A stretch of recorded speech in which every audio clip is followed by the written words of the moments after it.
we're going to talk about a full list of every top laners. The goal is not to make a tier list here. I don't want to make a tier list like, oh, this is the best champion for this elo, this is the best champion here, yada, yada, yada, yada. Or not really a tier list. I mainly just want to talk about every top lane champion, name the pros and cons for them, and if I would recommend them for like starters. So every move you made, I was watching you.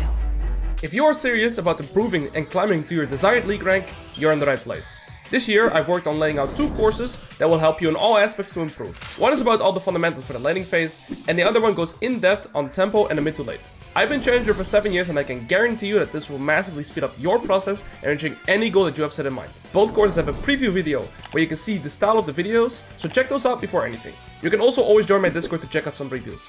Alright, let's get into the video. Goal is to help you all find the champion that you want to main, given the critics that I give. We just go in alphabetical order, right? I'll make the cam a little bit bigger. I've been getting so many questions by everybody. What champion should I main? Is this 1 to 3 champions good to have as your average champion pool? Why is this champion good? Yada, yada, yada. So many questions about champions in general, right? So let's start off with Aatrox. The reason I put him mid is because you need a relatively good amount of games on Aatrox to pick up this champion. Let's start off with talking about the pros for Aatrox. So Aatrox has an extremely good laning phase, especially after level 4. Most of your matchups, you will lose level 1 to level 4, but once you hit level 5, and especially after first recall, and level 7, and especially level 9, you are a menace in lane. This champion is nice to play because you have a lot of sustain, right? And good matchups. And some other pros for Aatrox is that he has very good team fighting. So he's very good to play from like the mid game or for the early game transition into mid game. He's pretty strong. If you have like one item, Gore Drinker, or be it like a Dustblade and something else, your transition from early to mid game is actually very nice. You know, early game team fights, you're very strong. That third dragon team fights or like Herald fights or even some skirmishes around side lane. Aatrox is very strong at that. What are some other benefits of playing Aatrox? Again, like he's very good at team fighting, right? He's very versatile. His skills decently, depending on the comp. He's very good against full AD drafts, for example, or very good, like he's very good into melee drafts as well, or champions that have very low mobility in terms of like dashes, blinks, anything like that. So champions like Soraka or Jhin, or like these types, like Zyra, these type of champions, right, that they basically have nothing, no mobility. Aatrox will just completely destroy. Some downsides to Aatrox, what I found is, especially if you go for the Gore Drinker build, is that your side lane presence is relatively low. If you go for the lethality setup, you can get pressure through side lane. But if you play for the Gore Drinker setup, very often your job in side lane is to just push out and move, rather than being able to get more stuff done on the side lane, like pushing turrets, stuff like that. Another downside by Aatrox is the fact that you lose a lot of your matches level 1 to level 4. Right, he has a very strong laning phase, but his cooldowns are very high, especially in the early game, and his damage is relatively low. So as a result of that, I would it's very important that you learn to master those first waves in this champion. If you play well in your first waves, then your laning phase will go well as Aatrox. If you mess up your lane in the first waves, it's gonna be really hard to play this champion. I think those would be the biggest takeaways that I have, that I disliked about Aatrox. So let's talk about Akali. I don't think Akali is the best top lane champion. I put her mid as well. So how I see Akali in top lane is that she is one of the best answers to melee bruisers, such as like your Jax, your FIora. She's pretty good into Riven if you play her well. She's a skill champion, she's a fun assassin to play. Very similar to Aatrox though, is your champion is very weak in the early game. Level 1 to level 4 you struggle, very high energy costs, right? It's kind of hard to play this champion. But the more levels you get, again, very similar to Aatrox, you will start spiking a lot harder. Your energy gets lower, your damage gets higher, you can spam your abilities more, you can control waves more. Now, let's start off with some downsides by Akali and why I personally don't like this champion. So first of all, I don't think it's the best blind pick, and that's because very often you can just get, like, even those bruiser matchups, unless you play really good in the early game, they're not even that good for you, and generally speaking, you're always going to get outskilled after 1 or 2 items. And that is because Akali has a really hard time keeping up with resources than other bruisers or other top laners do. So for example, if I'm playing Riven into Akali, if I go even in laning phase, after laning phase, I am so much faster on the map. I can farm jungle camps, I can farm turrets, side waves, like 10 times faster than Akali could. And as a result of that, that's like one of the biggest downsides about Akali. It's very hard for you to get or to play for resources like split pushing, jungle camp, side waves. You mainly want to skirmish and team fight and look for like these picks instead of playing for, you know, getting yourself a lot of resources. You can still farm, of course, on Akali, but it's a bit harder. That would be one of my biggest downsides. I think that's mainly it. Now, of course, the advantage you have is you have really good 1v1 potential, outplay potential. You're very hard to catch off in side lane. You're very good in a lot of skirmishes. So yeah, I think your champion is very mechanically intensive, so it's fun to play. Akshan goes in hard to pick up. And actually, I've said throughout the entire year that I, generally speaking, would never recommend any top laner to pick up Akshan. Let's start off with his benefits. Akshan is one of the best 1v1 laners in isolation in top lane, right? His passive is very obnoxious. The double auto attack plus PTA and like his Q, and he's just extremely oppressive to lane against in the early game. However, he is an extremely high skill ceiling. His E placements, one mess up, and it's just done. And if you fall behind an Akshan, you're one of the worst champions in the game, period. You don't really have a kit that allows you to fall back, similar to Riven. And like I said, if you die once as Akshan into whatever matchup, be it like even matchups where he's supposed to be good into, right? I don't know what would be like a really good matchups for Cassandra. Maybe Gangplank, right? Like he's extremely good into certain champions like Gangplank. But right now, I would never advise anybody to pick up Akshan. I think he's not in a good spot. He's very hard to play. I'm not going to talk about Bel'Veth top. I simply don't know enough about her. Plus, she's extremely niche, so I'm not going to talk about Bel'Veth top. Same with Briar. I know Drutut, for example, loves to play a lot of Briar, but I really don't know anything about this champion. I haven't played her once, so I'm not playing it. Camille, she's either mid or easy to pick up. I think I'll put her in easy to pick up due to her kit being relatively, like, it's just relatively easy, right? All you need to do is know your E range and know your W range and just understand cooldowns and understand that, of course, your W or your passive shield is either magic or physical, stuff like this. So Camille, let's talk about the upsides for Camille. Some of the good things about Camille right now is that she can really have a lot of versatile rune setups that allow you to play almost every matchup. You can go for Grass, you can go for First Strike, you can go for Conqueror. Camille, actually, how most Camille games go, right? When I'm playing Camille right now as well. You win level 1 to level 5 in most of your matchups, especially if you play aggressive in the early game and look for priority and look for those level ups, which you can in a lot of them in a lot of the matchups that you play. And very often that leads to me getting a solo kill level 1 to level 5. However, if you don't get those solo kills level 1 to level 5, after level 6, most champions in top lane will start winning in 1v1 isolation against Camille until she finishes her first item. So if you don't get a kill, and that will happen if your play skill is even, right? Or if you're playing in bad matchups like Camille into Jax, for example.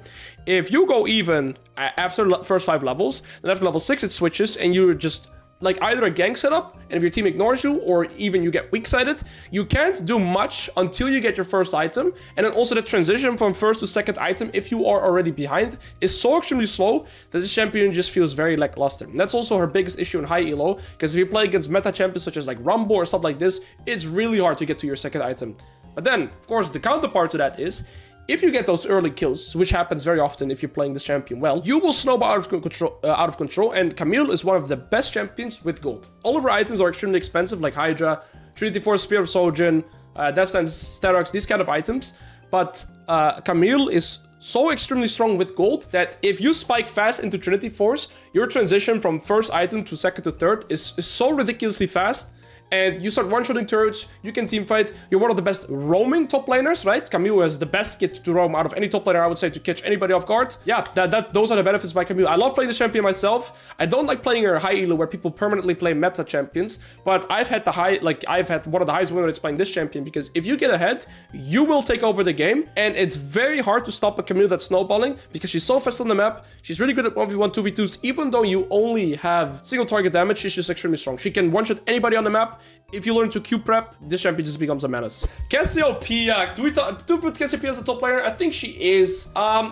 She's relatively hard to pick up. I have never played her myself. She's kind of similar to Akali, where this is just an extremely good champion into like tanks or the melee bruises in top lane. Like if I play Riven against a good Cassiopeia, it's so unplayable. Or like Jax or Camille, even these kind of champions into Cassiopeia. Like this Cassiopeia is one of those niche pick top players, but she's a very high skill ceiling. I would kind of compare it to Akshan as well, rather, that if you die in the early game, you are so extremely vulnerable, right? You're a champion with extremely low base health, and you're very vulnerable because you have no mobility. You get some movement speed, of course. So yeah, the downsides about the champion, I would say, is that you're vulnerable. The skill ceiling or the stepping stone to learning the champion is pretty high. You gotta know your matchups. You really gotta know how to play out the early game. But the plus side is if you put the enough effort into playing this champion, I feel like you're always gonna have a counter pick in top lane. Like you will always have a matchup where you are good.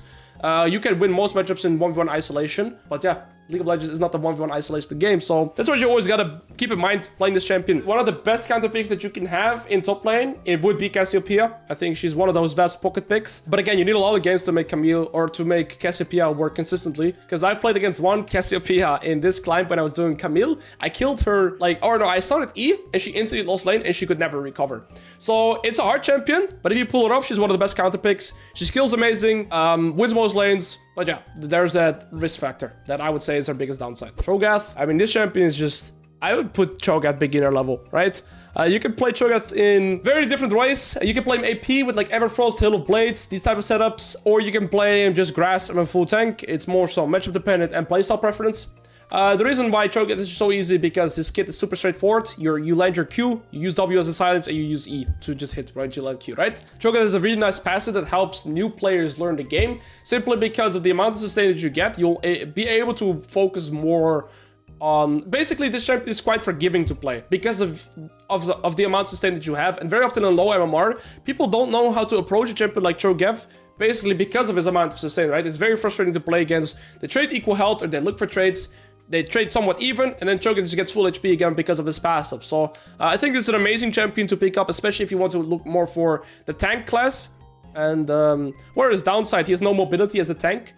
You are one of the easiest champions to kite in the game, and they're good against melee champions. Another downside I would argue is that it's pretty hard to play in teamfights unless they have melee champions. Darius, I would say it's pretty easy to pick up. I would say if you play 20-30 at Darius games, you can understand how he works. What are the downside about Darius? He is arguably one of the strongest, not arguably, he is one of the strongest early game top laners. It's very nice to pick a champion like this if you want to learn how to play aggressive, right? If you want to have a champion that almost beats every top laner level 1, Darius is your pick.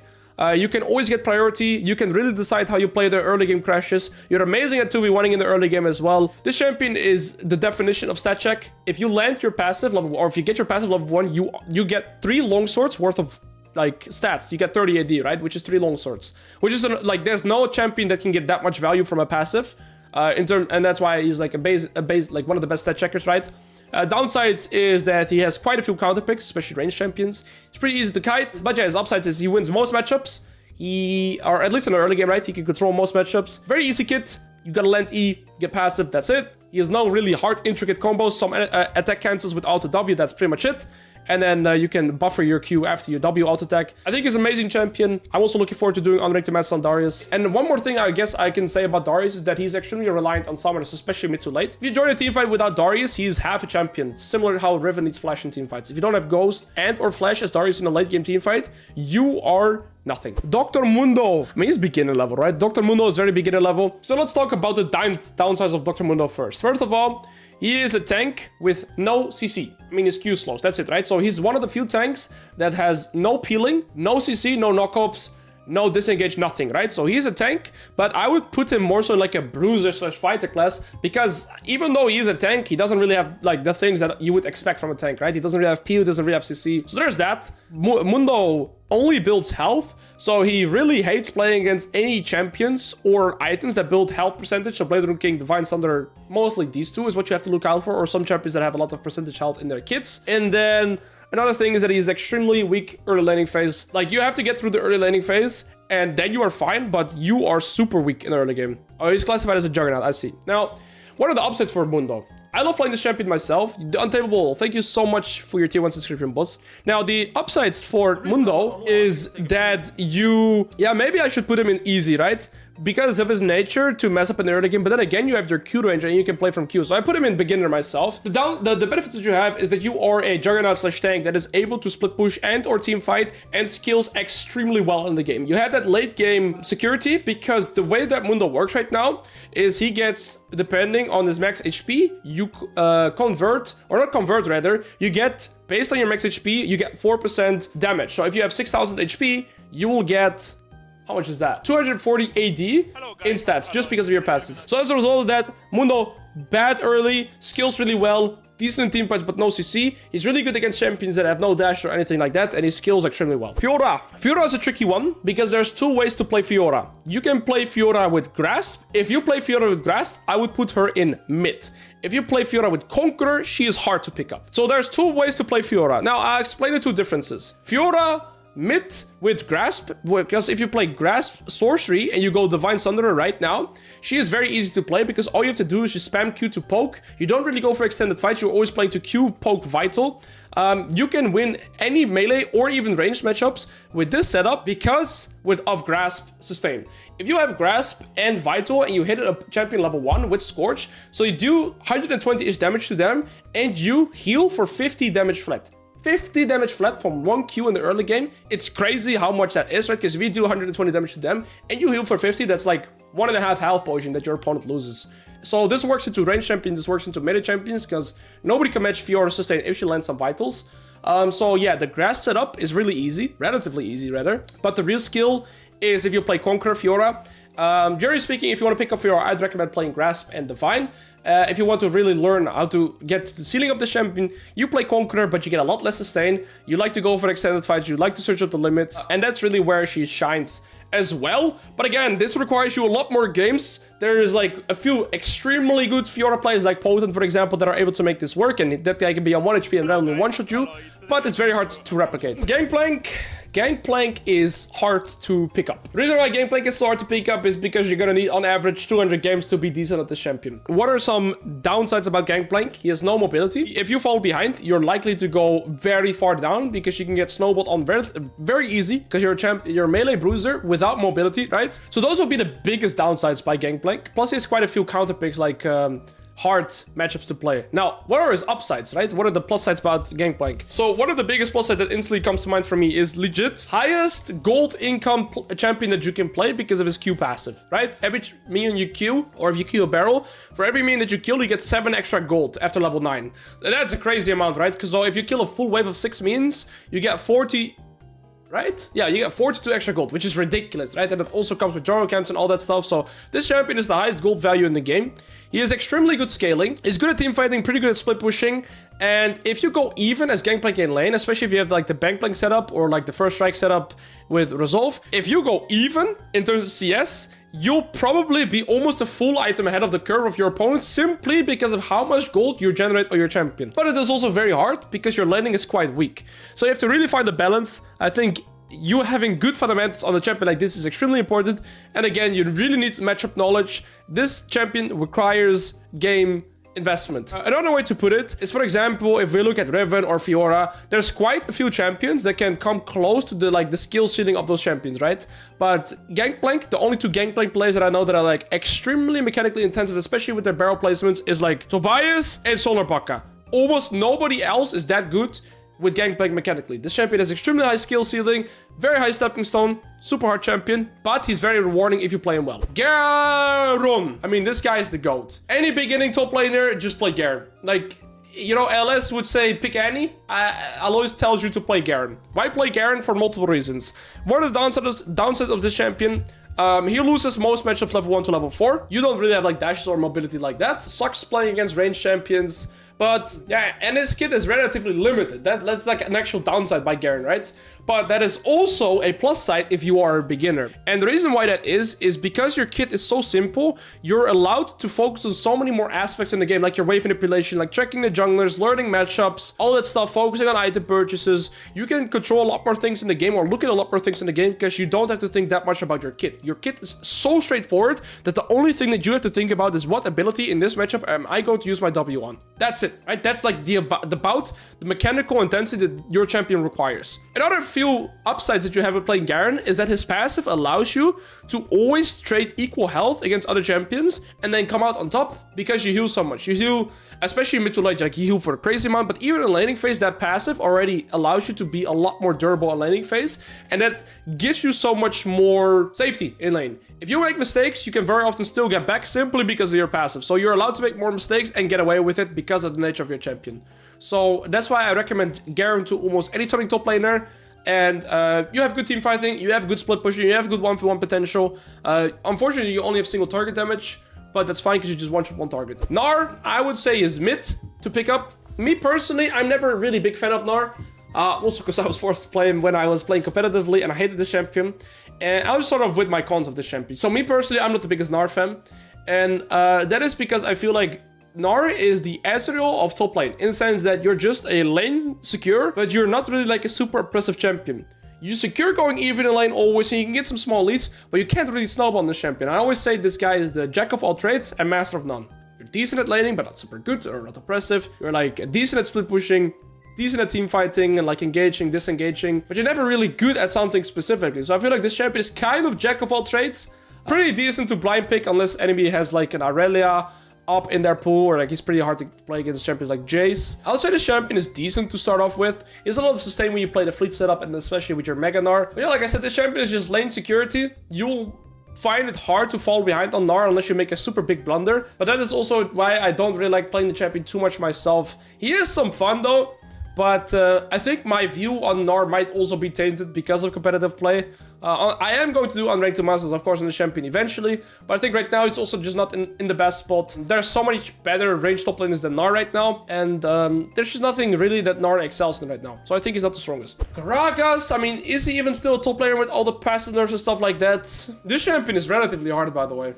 Now, his kit is relatively straightforward, right? You want to utilize his passive, you want to Q waves and stuff like this, but Gragas is one of the hardest tanks to pick up because his kit can be used in so many different ways. And like a lot of his matchups play different, right? You can go combat, you can go first rank, you can go face rush. I would put Gragas in relatively hard. Like, he has some really good matchups, right? Gragas is more so a counter pick against champions like Riven or Jax or some of these melee top laners. But he's actually kind of hard to play, especially if you get counter picked. Some plus sides is that, like, okay, let's start with downsides. Gragas is one of the weakest level 1 to level 3 champions in top lane. His cooldowns are extremely high, his costs are very high, and he doesn't really deal that much damage. There's that for Gragas, but his plus sides is that after first reset, and like some points in his queue, he starts being extremely obnoxious to play against. If this guy gets lost chapter on his first recall, you can just spam Q, and it feels very unforgiving to play against him. But then after he finishes like his first item, especially if he goes Everfrost, I feel like very often he's more of a champion that neutralizes and tries to play for this team instead of being a carry. So as Gragas, you are a champion that wants to neutralize champions like Riven, Jax, all these champions, right? But you're not necessarily a hyper carry. You're not going to be a split pusher. You're not going to be playing for jungle camps. You're playing to set up your team for success, and it's good if you have like a hyper carry AD jungler such as like a Graves or a Lee Sin to get them gang set up and to play it through them. Yeah, I'm not the biggest fan of Gragas myself. And that is because he doesn't really have that 1v9 carry potential, and he's actually a very weak laner in the early game, but he is very good as a counter pick. Again, I think he's also one of the hardest tanks to play, so there's that. Gwen, one of my favorite champions. My top 3 favorite champions, probably on number 2. I would say she's relatively easy to pick up. Gwen's kit, her kit is very straightforward. Of course, your E and your Q. It's all about spacing on the champion, knowing your E range, knowing your Q range, and spacing in a way where you kind of bait your opponents to walk up into your Q damage. One of the very important things to know about Gwen that I didn't even know myself for a very long time is your W actually gives you flat resistances when you use it, like 20 armor, which is 2 longswords. So that's crazy, right? So Gwen's W is really broken, and you can also recast this, which I didn't even know. So you can like jump forward and like it can automatically recast, but you can also recast it yourself, similar to like Victor ult, which I didn't know for the very long time. So there is that. Some of the downside by Gwen, the reason why this champion is not played in Halo is because almost every top laner realistically counterpicks her. Like, you get countered by Yone, Tryndamere, Riven, Jax, FIora, Kennen, Teemo, like, and these are just all champions out of the top of my head. This champion has so many counter picks, theoretically. However, when I was playing Gwen, I had one of the highest win rates playing this champion because, especially in the lower MMRs, even though a matchup could theoretically be a losing matchup, very often this is not what actually happens because people don't have the knowledge or the champion mastery to make it a counter matchup, and Gwen can very often still sustain a lot of matchups. And the good thing about Gwen is that she has late game security. And Gwen is one of the best champions to go from one item and to completely snowball the game. If you get Nasus too, there's 2 mythics to get on Gwen right now. It's either Riftmaker. There you go, a Riftmaker. So if you go Riftmaker, you're a bit slower, but you get the HP. But in matchups where you're allowed to go Nasus tooth first, you start one-shooting turret so fast. You go to your second item, you have that late game insurance, you get 1v1, 2v1, 3v1, you win team fights, you get side lane pressure. This champion is amazing to play. One of the, like, similar to Camille, one of the best champions with gold. But yeah, you have a lot of counter matchups. Irelia is relatively hard. Relatively hard, almost hard to pick up, but I just think Irelia is a tab below these 2. And that is because Irelia, similar to other champions that we've mentioned, has, so let's talk about the downside, has a lot of counter picks. She gets countered by almost every melee bruiser in the game, like Riven, FIora, Jax, Tryndamere. All these champions just completely shit on Irelia. if player skills somewhat even. So this champion is pretty hard to pick up. Also, you need a lot of gaming investment to get decent at this champion. Now, I do think they've somewhat made it easier. You only need 4 stacks now instead of 5. Your W is pretty broken right now. She's still, like, the W is still pretty strong in a lot of these melee bruiser matchups. That's about a downside. So you lose a lot of your matchups. You're one of the weakest level 1 champions because you require your passive. So a lot of champions can zone you from the wave level 1, which is very annoying to play against. So you have to be creative in, like, your early games. You really gotta be wary of how you approach the first 4 waves. So I really... No, I don't want to have a counter pick section or something like this. And that is because this tier list is not for, like, champion strength. This tier list is just by understanding what champion you should main and how hard it is to pick up. So Irelia are very hard early laning phase, but after first recall, especially if you get Vamp Scepter, you know, the meme is that you are full build, which is kind of true. Vamp Scepter has insane value on her because all of her Qs already sustain her, but it also counts as an auto attack, so it sustains her even more. Some other downside of Camille, or sorry, of Irelia rather, is that she's very hard to play in side lane because you are reliant on minion waves for mobility. Irelia is reliant on having a minion wave in side lane to have mobility, right? So you are a melee bruiser without dashes unless you can Q on top of something. And this is also what makes her a lot harder to play in teamfight. Your teamfight execution has to be really crisp. Any hard forms of hard CC completely annihilate Irelia. But then what are her benefits? And also very often she's building squishy because she goes Blade on the King every game, right? But her benefits is she's one of the best 1v1 laners, especially if you have some mechanical prowess, right? She's very good at that. After first recall, she can start winning a lot of matchups. She can out-sustain a lot of matchup. She has very good wave clear. It's pretty easy to learn how to get 10 assists per minute on a champion like Irelia because it's very hard to miss means on this champion. You can farm jungle camps, you can push side wave relatively fast, and if you are ahead, you're very hard to deal with. She likes playing into range comps or like against champions that have no mobility in themselves, right? She's a very good counter pick in some matchups, such as like Jayce or stuff like this. But yeah, she's very mechanically intensive, and you really need to know your matchups well in order to play the champion. Illaoi, which is pretty easy to pick up. Illaoi is like a stat check champion. Mainly when I see Illaoi players, they're like full one tricks. I think she's kind of a niche champion. Now, what are the downsides of Illaoi? I would say one of the downsides is that you are not the strongest early game champion, actually. You're pretty weak, level 1 to level 4. You are a melee bruiser without any mobility. You're extremely easy to kite, but you don't have that same stat check stats that like a Darius has, for example, with his passive, right?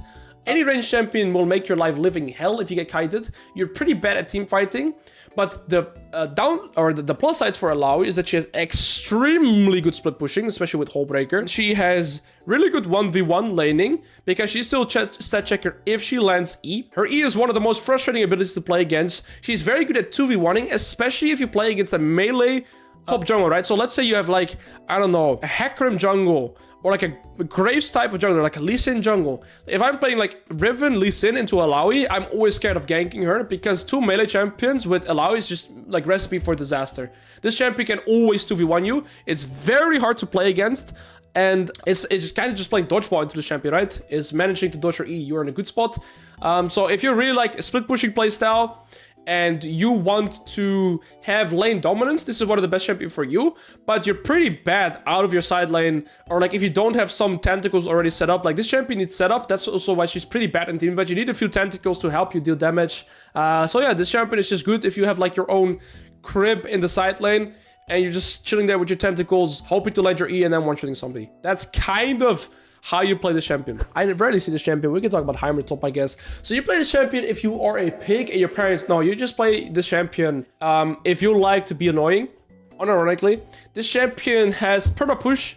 You want to work on your third placement, and yeah, you are a melee bruiser's living nightmare in laning phase. That's kind of how Heimerdinger lane goes, right? Nobody likes playing against this champion. Every time I play against Heimer top, I'm like, here we go again. So the plus sides for Heimerdinger is that you almost win every lane in matchup isolation because you have 3 extra minions on every wave. You get full push priority. You can perma poke your opponents on a turret, and you're just in minutes. What's are the downsides is that after laning phase, you're not that good. Simply because it's hard to play a champion like Heimer outside of laning phase. You're more so a cheesy champion, trying to set up traps in bushes.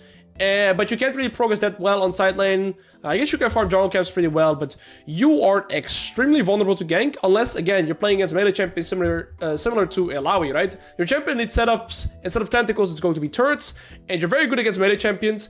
But anything with like long range CC or stuff like this, like champions like Syndra are your living nightmare. I think this champion is pretty hard to play after laning phase as well, because any form of CC and you're just instantly gone. Your only saving grace is your flash or stat checking your opponents, right? So it's pretty hard to play the champion after laning phase, I would say. So yeah, your plus sides are laning phase and your side lane potential. Hard is after laning phase, and you can fall off pretty hard, right? If you fall behind in the champion, you're just gonna get rolled. So that's another downside about him. Jax, I would say mid. I actually recommend Jax to a lot of starting top laners if you want to look for a champion that's not easy but not the hardest. And that is because Jax kind of has everything you want in a top laner. He has good early game, good at level 6, skills well, good team fighting, good split pushing. It's kind of a champion that can do everything. Really good benefits is just his early game strength. Like, he wins 70 to 80% of the level 1 matchups. Your champion is pretty versatile because you can play Grasp and you can play Little Tempo. He is arguably the most versatile champion in terms of building, because after Mythic, which is 9 out of 10 times going to be Divine, you can go for like 10 different items. You can go for Black Cleaver, Divine Sunderer. Some people instantly go Zonians, I wouldn't recommend it, but you can also go for like the anti-heal item, Hullbreaker, Wit's End, Blade Rune King. Like, there's so many items that you can build in this champion. So that is one of the biggest skills as well, learning when to build what item situationally on the position that you are in the game, and enemy drafts and enemy strength, right? So that is one of the things that you need to learn on Jax. Some downsides that I had when playing Jax: it's very hard to manage resources, your health and your mana. If you take one trait, it looks like your HP and your mana. It's very hard to look for another trait, especially in side lane as well. So this champion is really good in a lot of scenarios, but one of the hardest things that I found playing this champion is your resource management, especially your HP and your mana. And if you want a champion that can kind of do everything, has carry potential, can team fight, can split push, Jax is one of your best champions. He does have a few like bad matchups, and very often I also find that with Jax I'm kind of just going even, and then once I've Divine, I super hard spike. Another downside that I have with Jax is that your transition from item 1 to item 2 is kind of slow. So once you have like your Divine, getting towards your second item very often is kind of slow, unless you're really snowballing and you're able to run over everybody, right? But that's also just a Divine Thunder thing, not so much a Jax thing. But you're going for Divine Thunder 9 out of 10 times in this champion. It would be very similar that if I play Camille and I went for Divine Thunder, right? And this is also why I go Trinity Force most of the time on Camille. Maybe I should have tried more Trinity Force on Jax as well. But yeah, that's it. He's a good stat checker, skills well, can team fight well, can split push, has 1v9 potential, one of the best top laners, like one of the best all-round top laners. Jayce is definitely hard to pick up for multiple reasons. So first of all, you're playing a champion with 6 abilities, right? 6 different abilities that has cooldown management on both ends. One of the most oppressive top laners when played well. And that is because he is extremely oppressive, right? He has 6 abilities, so of course he's gonna have, from level 1 you are already 2 abilities instead of 1 ability.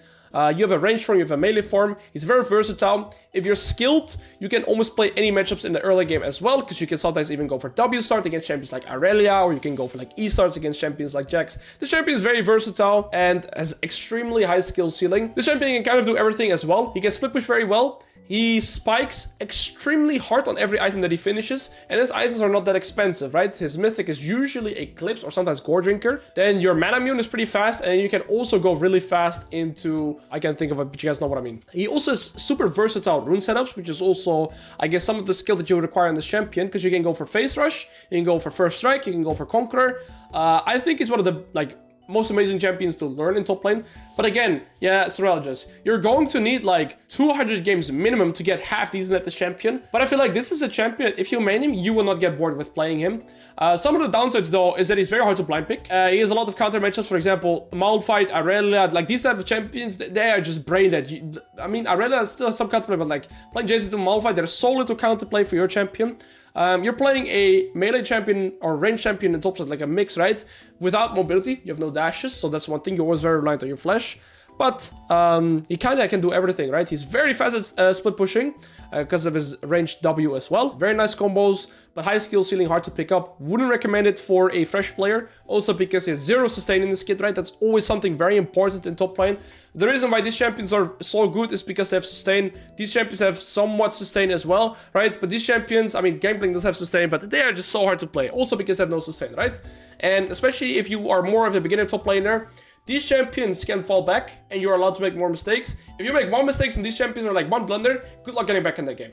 Right? So that's why they're also just way harder. Kayle, I put her in mid. The reason I put Kill in mid is because you have to know how to play the early game on Kill. I think the hardest part of any Kill game, of course, this is very logical, is your level 1 to level 6. Once you're at level 6, you're kind of fine, but your level 1 to level 6 is the hardest part, and you really got to know how to balance out playing aggressive and defensive. I was pleasantly surprised playing Kill on Rector Masters myself. I thought this champion would be extremely boring, but I was wrong. I think this is one of the easiest champions to get 10 assists per minute on, because your wave clear, especially at level 11, becomes so ridiculously fast. You can one-shot any jungle camp. You go Riftmaker a lot of games so you get sustain. You can go Fleet or Lethal Tempo, and if you are new on Kill, I would go Fleet 100% of the time, because you get so much sustain. And a ranged champion with sustain that scales into the late game is a recipe for success. The downsides of Kill is how many champions just destroy you in the early game. You really have to know how to play your wave stage well in order to not get completely destroyed. But some of the plus sides that you have, of course, is that you have that late game insurance. Kill is one of the best late game champions, period. The only things that really counter you is like long range forms you see, like Leona ult or like Syndra E. These kind of things. Grass is really good. I never tried Grass myself. She's really good at farming jungle camps, side lanes, especially after level 11. You can split push, you can team fight. Her build is very versatile. You can go for anti-tank with like Brave Throne King. You can go for the normal setup, which is like hybrid, where you go Kraken, Slayer, Rush, and then you go for Nashor's Tooth, Riftmaker, Rabadon, so you're kind of an AP champion. And then you have the full crit build, where you go Kraken, Witsend, Infinity Edge, Bloodthirst, and you one-shot everything. So you can go AD, you can go AP, you can go Tank Slayer. So this champion is extremely versatile. Doesn't matter if your comp is full AD, you can just go AP. If you have too much AP damage, you can go to full crit AD build. And if they play against tanks, you can play against those champions too. So this champion can play in any scenario. You're never scared to be full AD. You're never scared to be full AP. You're never scared against like that. This champion has answer in terms of like build versatility against everything. This champion can build everything. Full crit, full AP, and Tank Slayer. So there's that as well. I'm not gonna talk about Karma Top. If you play Karma Top, find a new hobby. Kennen, I would say, is relatively hard. Or no, I put him at relatively hard.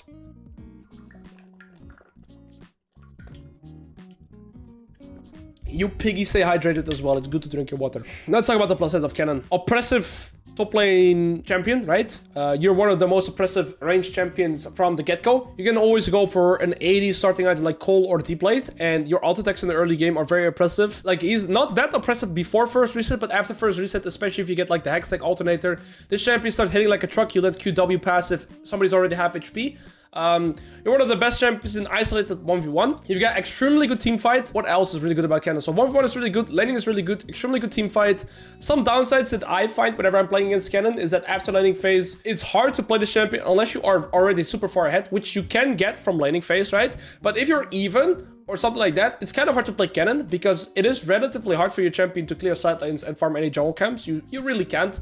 And most bruisers can, so you'll fall off that way. But again, if you get ahead in lane, which you should as a champion like Kennen, you can transition that. You can hold pressure on the map. You always get side lane priority. You can play for turret, so you can hold a choke on your opponents, and then you have really good team fighting. The downside of Kennen is that he has no sustain. One bad trait, and that is really shit. And you do not want to be behind on the champion like Kennen because you're just not gonna do anything. So the reason why I put this champion in the higher tier is because you have no fallback patterns, right? So this champion requires a little bit more games. Plus your kit, although it is kind of easy to understand how his kit works, the difference between like a good Kennen or a decent Kennen is significant. You really want to learn how to utilize your W passive to always stack up that passive perfectly, especially making sure that your last auto attack when hitting me and before you reach enemy turret is that you have your W passive, so you can auto WQ somebody under the turret and always annoy them that way. I hate playing against him, but he's probably fun to play if you are playing against Piggy. If you are Piggy rather, so yeah, there's that. Good team fighting. You don't want to fall behind. That's pretty much all I have about Kennen, yeah. Cassante. Yeah, this champion goes into relatively hard because... So for the longest time, the reason why Cassante never really got touched or stayed broken in pro play throughout like this entire year is because this champion continuously had like a sub 45% win rate or something in lower MMRs, like bronze to like platinum something. Like this champion had an X, like he was always lowest win rate in low elo, and it was like pretty good win rate in high elo. And that is because Cassante, so like what are the plus sides for Cassante? Like I don't even know what spot he is in right now, to be honest, because this champion gets changed so much. but he's really hard to pick up because his kit is quite mechanically intensive. It's all about spacing. Your Q range is relatively short. But some of the plus sides is that you legit had 0 bad matchups. Like, you could play into range matchups, you could play into melee matchups, and you would always go even. Like, it would be hard to fall behind on Cassante unless you willingly were training like an idiot and you died on some weird way and you fell behind that way. If that did not happen, you would always go even minimum on Cassante. You can, like, you have very good engage or disengage. You are a tank. I mean, you all know the meme that can one-shot AD carries or mid laners. So there's that, but the thing is, the champion has pretty high skill ceiling, has quite a few counter matchups. Like, it goes contrary to what I said, right? In high elo, the champion didn't really have counter matchups, but in lower MMRs, if people don't play matchups well enough or play Cassante well enough, you can really get counterpicked, and it can feel really unrewarding to play.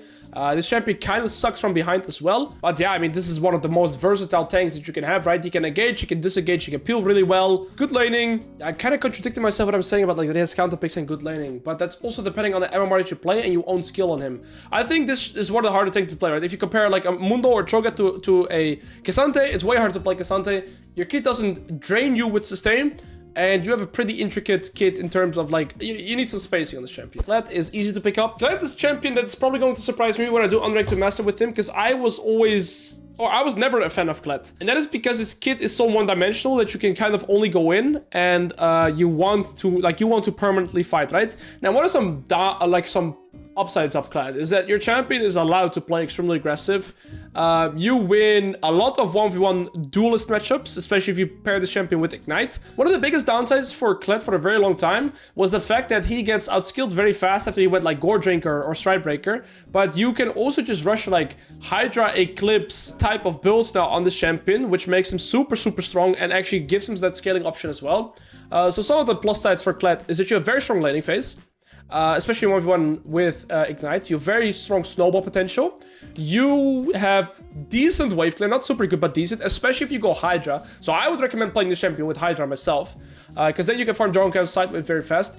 You can engage really well. You snowball really well. You can take over the map completely when you are ahead, but if you fall behind, this champion has to be one of the worst champions. Like, if you go even or behind, you will get outskilled by most top lane champions. I do think the Hydra Eclipse setup is kind of gives you that insurance to scale, but if you are behind, you are going to be like super squishy. So I would say like Kled is kind of similar to Kennen, where you are an extremely strong laner. You want to get ahead, but if you fall behind, it kind of feels like a shit champion. So it's very feast or famine gameplay. I don't like to play this champion myself too much, but I will play him eventually. Unranked to Masters, of course, and then maybe I would be pleasantly surprised. I remember one time I was doing a live coaching with a Kled student, and I was surprised by his damage output. Like, that guy got ahead and completely took over the map. So I think the champion has potential, but he's very feast or famine. So if that is your playstyle, Kled is for you. Malphite, I mean, this is a beginner champion, one of the easiest things to play. This kit is so ridiculously easy. I love Malphite. I really love Malphite. I think this is also a great champion to play like as a starting tank. He was S tier for a super long time throughout the season. And that is because he's just a stat checker. It's very annoying to play against him. And he can play against range champions by going Arcane Comet. And he can play against some melee champions by going Grasp. Or even some other melee champions that you can't auto-attack like Jax or Darius. FIora, maybe you can still go Comet. So there is that. Malphite is really strong into range or melees. There are some champions, of course, that hard counter Malphite, and Malphite usually loses against tanks. So, for example, one of my go-to counter picks into Malphite would be Zac or Sion or Nasus. Like, Sion or Nasus is like somewhat good, but he gets a skill. Cho'Gath is really good. Like Cho'Gath, Zac, Sion, all these champions completely destroy Malphite. So he's not the best blind pick, but very often people will not have this information. So you can just go Malphite, and even if you're 0-10 of Malphite, you will still be useful. That's one of the beautiful things about these champions. If you are behind, you are still useful because of your kit. So you're very good at team fighting. You have really good lane, but a lot of downside is your mid-game transition is pretty shit. You want to team fight because you can't really side lane, you can't really farm drone camps. So yeah, if you have like a decent lane, you want to transition and like kind of have a firm grip over the game and lock it out, because else you're just gonna be a CC2 and you hope to get a good ultimate. Don't pick Illaoi top. Don't pick Illaoi top. That's that. I think Maokai is also not the top laner anymore. This is just a jungler. I'm sorry if you play those top, but yeah, I don't know. Find a new hobby. Mordekaiser. This is a beginner champion. Mordekaiser is kind of like the AP version of Garen. This champion's kit is so extremely simple, right? His passive is just hit 3 auto attacks or abilities and you get your passive. You have sustain through your W. Your Q is literally point blank. You need to land your E. Maybe the only skill is positioning when you land your ult. This champion is amazing. You never see this champion in high elo, because the higher elo you get, the more counter picks this champion has. Like, this champion gets countered by almost any melee bruiser. For example, like, you can play this champion if Olaf is open, and it's also hard to play against like champions like Irelia, even Jax, even Riven. He doesn't do that well against. But in lower MMRs, the champion is an amazing stat checking champion. You have everything you would want in a kit as an AP top juggernaut type of champion. Your kit is, or your build options are also quite versatile, because you can go for like, I've seen some pro to belt Mordekaisers where you go for like more a carry build. You can go for like the Nasus suit setup where you're more like of an on-hit juggernaut, and you can also go for more tanky where you go Jack Show. You have quite some versatility in this kit. He's just a very good AP stat checking juggernaut in top lane. Amazing if you're new at the game to learn how to play the champion. Decent at split pushing, decent at farming jungle camps, can team fight. I think the champion kind of has everything as a beginner champion, but just the higher you go, the more his simple kit gets exposed. That's how I'd put it. But yeah, the champion is amazing for the beginner position. Nasus is the pickup. One of my favorite top laners unironically for a very long time. The problem with Nasus in high elo is literally this.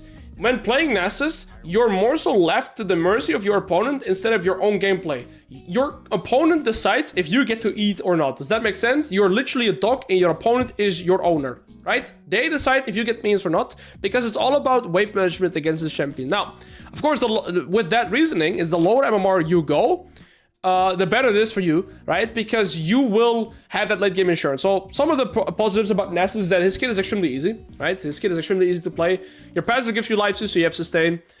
You skill extremely well. You, after first item, you can split push, you can team fight, you are a complete menace, you're very hard to deal with, one of the best split pushers, also like really good team fighting depending on the draft you're playing against, and I'm gonna have a lot of fun playing this champion on rank to master. But once you get to higher MMRs, this champion's simplicity, or like his weak kit, will get exposed. You're one of the weakest early game top lane champions.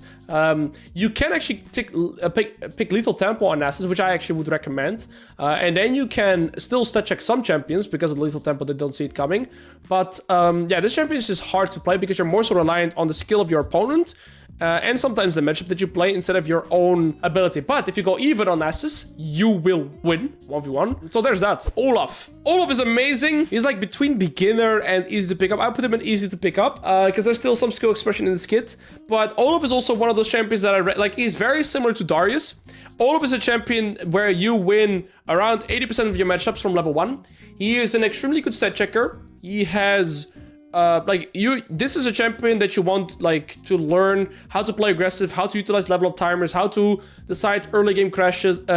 Like, this champion is just very strong in the early game. It's kind of hard to counterpick this champion. Of course, he's gonna have bad matchups as any champion, but you can still win those bad matchups, especially if you're somewhat mechanically decent on the champion. And I would say that this mechanical ceiling is not that high. You can also be quite versatile in how you level up your abilities. For example, to some range champions, you can put some extra points in E. Stuff like that. Some downsides is that if you fall behind on this champion, it can be kind of hard to get back in the game. And it is also, actually, I forgot to mention this with Darius too, but it's similar to Olaf, is that you want to have like 1 or 2 champions at least in every draft where you can manage to keep your ultimate on. So on Darius, you actually need 2 people, like 1 or 2 people at least, where you can get your passive off on. And on Olaf, it's very important that you can keep hitting people for your ult. So for example, perfect champions to play against as Olaf is champions like Thresh, for example. Basically champions without dashes or blinks or stuff like this. You want to play against champions that want to CC you, but can't run away from you, and that you can continuously keep hitting. So Thresh like can't do anything against a champion like Olaf, or some of these other like tank, top, right? Basically any champion without dashes, Olaf really loves playing against, or any other form of mobility. You're really good stat checking, you have sustain, you have birth versatility. I like this champion myself. I think he counters so many top lane champions as well, and yeah, you just get outskilled super late game. Super late game, like 4 items, 3-4 items, you are kind of weak though. Ornn, I'd say mid. The reason I put Ornn in mid is because you can play Ornn 2 ways. You can play very defensive and just play to go like even in CS, or you play Ornn to, because you can actually play this champion very aggressive. aggressive. Like, this champion has a kit where you can actually solo kill a lot of your opponents. Like, your auto Q, your W auto, you have nice combos. So you have some combos on this tank. So yeah, Ornn is a very versatile tank. You can play him aggressive, you can play him defensive. I would say this is one of the few tanks that actually has like not too many bad matchups. Like, you can always go even into some like annoying range matchups. What you can do, for example, is go 3 points into your Q. Right? When you play like Ornn into Jayce, play the matchup myself as well, or like into Gnar, you can still put 3 points in Q and be oppressive that way. Of course, the downside that you have as a champion at Ornn is that even if you get solo kills, it's not that important because at the end of the day, you are a tank. So your downsides are you can't really split push, you can't really play for jungle camps, and you're more so a facilitator for your team and a team fight champion instead of like a split pusher, right? So that would be my biggest downside about Ornn, is the fact that, yeah, you can't carry games on your own. You need a team around you, and you need to set up your team for your success through your passive. But one of the things that Ornn does have is one of the best tank laners, right? You can play aggressive, you can get a lot of solo kills, you can go grass into your melee matchup, you can go spellbook with ignite onto like a lot of the range champions. Yeah, that would pretty much be it about Ornn. This is one of the tanks that I disliked a lot when I first had to play him, also competitive, but then I actually started kind of falling in love with this champion due to how strong he is in lane. Yeah, he's a pretty versatile tank. You can be good on weak side, you can play pretty strong.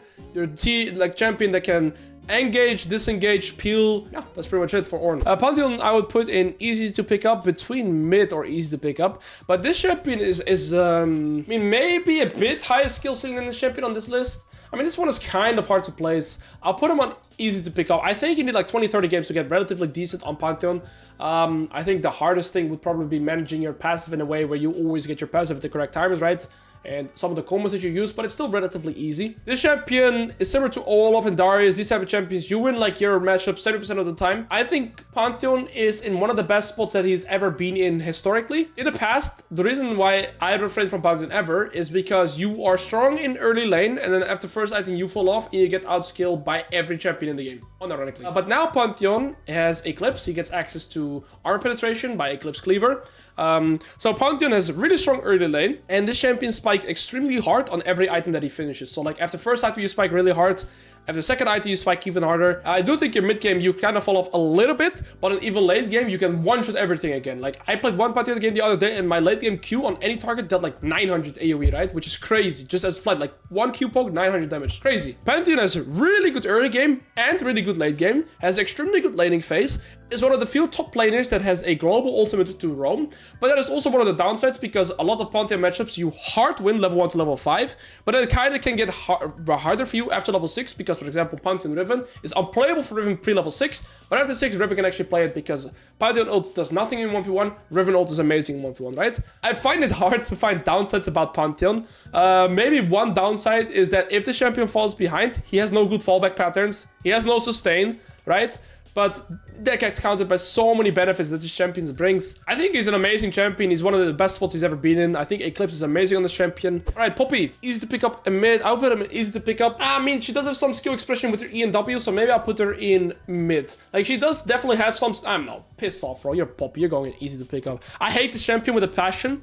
This champion has been S tier for a very long time. She counters almost every melee bruiser in top lane and every tank. So she is a tank destroyer and she is a melee bruiser destroyer. The tank with arguably the highest base damage in the early game. It is super obnoxious to play against her Q poke plus passive in the early game. Even against range, I think she can sustain. Like, the biggest downside of Poppy is I think your transition from first item to like second or third item is pretty hard. And like similar to Ornn, you can't carry the games. I think Poppy is kind of similar to Ornn. Your kit is just different. You do different things. You're better against certain champions, right? So you can win lane pretty easily. You are very aggressive. You are super obnoxious and annoying to lane against. You have good kill pressure with your kit. You deny so many champions in the current game because so many champions have dashes and stuff like this. You're amazing at team fighting, really good disengage, arguably one of the best disengage tools in the game. And that's also where her skill ceiling comes in, right? Her W timing, her ult timing. So that's why I'm kind of hesitating between easy to pick up and mid.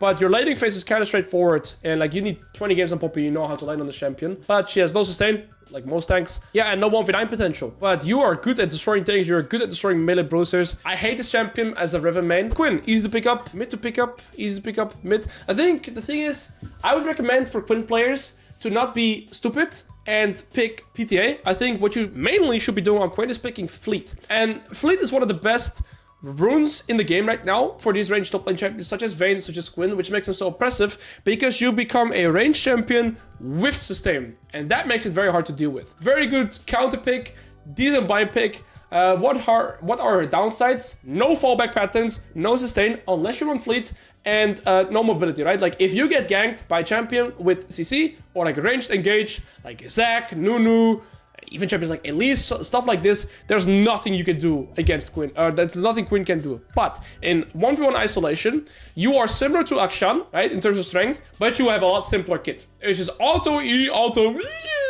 You're an annoying bird. And similar to Akshan's roaming potential, Quinn has that as well with her ultimate. She is good early game, decent mid game, extremely good late game depending on the build that you go. But yeah, one of her biggest skill things is that she has no like dashes, right? Actually, I'll put her in mid as a result of that as well. Because she has no dashes, she's an annoying champion to lane against, that's pretty much it, right? You can't really farm jungle cans, but you can control side waves. You're good at team fighting, you're an obnoxious champion. I mean, not good at team fighting, depends on the draft as well, I guess. But if you are ahead, this champion is definitely one of the best snowballing top lane champions. It feels annoying to play against. Renekton. Renekton is easy to pick up. Renekton is among the 5 top laners that I would definitely recommend for any new top lane champion. That is because a lot of things. First of all, Renekton wins a lot of his laning phases. He's a nice static champion. He's a bruiser with a lot of damage, but with a relatively simple kit. He has a lot of sustain. He's good at snowballing. So those would like be the benefits, right? So I always recommend this champion to new top laners because of the nature of the simplicity of his kit. Now, the real skill expression in Renekton comes from Fury management. You gotta understand that if you land an ability on minions, you get a bit of Fury. If you land it on champions, you get 10 Fury flat. If you let your E or if you let your Q, stuff like that. You need to learn certain combos. I think some of the skill expression on Renekton is also knowing how to itemize in what game or what abilities to max. So for example, right now, there's some Renekton mains that go 3 points into Q and full max W because his W got buffed recently. So there is that as well. You can do W max on Renekton, which is, I think, is very interesting as well. Yeah, what are his downside is? His downside is that you are a champion that wants to get ahead and kind of needs to get ahead, because if you are playing Renekton from behind, you are pretty much useless. You don't want to be behind as Renekton. You don't really skill back into the game. Especially because most of the games you're gonna go for Gore Drinker. I guess unless you go Blade Root King, but then you are super squishy, right? So this champion can kind of do everything, but you need to be ahead of the curve, which your champion allows you to do. You should be winning lane, but if you don't, you are a very weak crocodile and you have no late game insurance. So this champion, you should be able to at least go even or win in lane. So this champion allows you to learn how to play top lane in general, then transition that to, you know, early game skirmishes. You're really good at early heralds, early dragon fights. You spike extremely hard on your first Gore Drinker and any skirmish. Level 11 team fights, you are one of the best champions. But the longer the game goes, similar to Olaf, 3-4 items, you're not that strong anymore unless you're a full item ahead of the curve. I put Rengar in mid or relatively hard. He is one of the most versatile top lane champions. If you want to find a top lane champion that is kind of like a niche, but is really good as a niche, I would go for Rengar. I remember when I was in Korea, there were 3 challenger Rengar top mates, or like 2. I played against like a lot of Rengar top players in Korea, and that is because this champion, Rengar top, can kind of play against every top lane champion. You are so strong in the early game, you control the wave, you are very versatile. Fleet, you can go Fleet, you can go Grasp. I think you can even go shit like Lethal Tempo, but I don't think it's that good. You usually are just gonna go for Fleet or Grasp, and you get option to Divine, you can go Gore Drinker, you could even go Lethality, but very often you're going to be playing a bruiser style of Rengar top, and like almost no champion can win against Rengar in the early game. Only champions that like really beat him are other stat check champions, such as like Darius, or maybe champions like Olaf.